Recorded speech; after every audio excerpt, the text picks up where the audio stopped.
Iran Israel जंग जे तनाज़ुर में वफ़ाक़ी हुकूमत पारां तेल जा अघ वधाइण वारे फ़ैसिले खां पोइ पेट्रोल पंप वारनि पिणु पेट्रोलियम जा अघ वधाए छॾिया आहिनि, जंहिं सबबि अवाम में बेचैनी पखिड़िजी वई आहे, जिते ॿाहिरि वासी वफ़ाक़ी सरकार जे अहिड़े फ़ैसिले खे रद्द करे छॾियो आहे। वधीक ॾिसूं था तफ़सील कल्याण न्यूज़ टीवी जे रिपोर्टर नदीम अली जुणेजा जी हिन रिपोर्ट में। अघ में ई हिते वॾी महांगाई आहे, हर शइ जेको आहे सो ज़र लॻी पई आहे। हुकुमरान जॾहिं पाण था चवनि त असां वटि महीने जो पेट्रोल ज़ख़ीरो आहे, जॾहिं ज़ख़ीरो आहे त पोइ छो महांगो कयो अथनि? जॾहिं तव्हां महांगो वठी अचो पोइ पेट्रोल महांगो कयो न।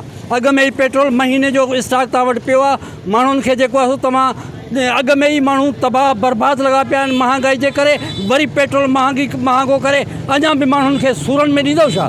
असां हुकूमत खे चऊं था त इहा बदमाशी बंदि कयो ऐं जॾहिं तव्हांखे पेट्रोल महांगो मिले पोइ भली वधायो, पर जेको तव्हां वटि स्टॉक आहे उन ते तव्हां अघु छो वधायो आहे? रातों की रात में पेट्रोल चढ़ी वियो, सम्झि न महांगाई सफ़ा चढ़ी वई आहे, हर शइ एटम चढ़ी वेंदो, पेट्रोल चढ़ंदो त हर शइ चढ़ी वेंदो।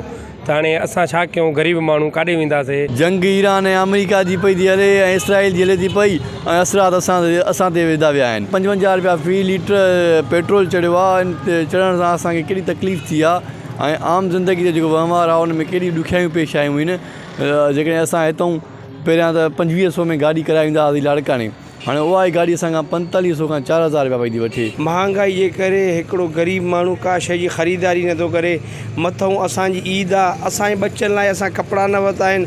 ग़रीब माण्हू वेले जे लाइ तड़पे थो, महांगाई एॾी उरूज ते थी वई आहे। असांजे मथां इहो हुकुमरान जेको इहो पेट्रोल जो बम किरायो आहे, असां त हैरान आहियूं त इहो हुकुमरान पाण त एसियुनि में इहे कमरनि में पैक लॻाए पिया ते आवाम जेको ग़रीब आहे उन्हनि जे मथां कहिड़ी छा थी गुज़रे। में ग़रीब माण्हू पेट तातण लाइ आज़ुर त लॻो पियो आहे। हे वरी जो एटो टाइम एॾो चुका आहे तेल महांगो, हिकिड़ी जॻह ते 55 रुपया लीटर ते। या सही सिधी आवाम सां नाइंसाफ़ी आहे कि आवाम जो बि तव्हां सोचो।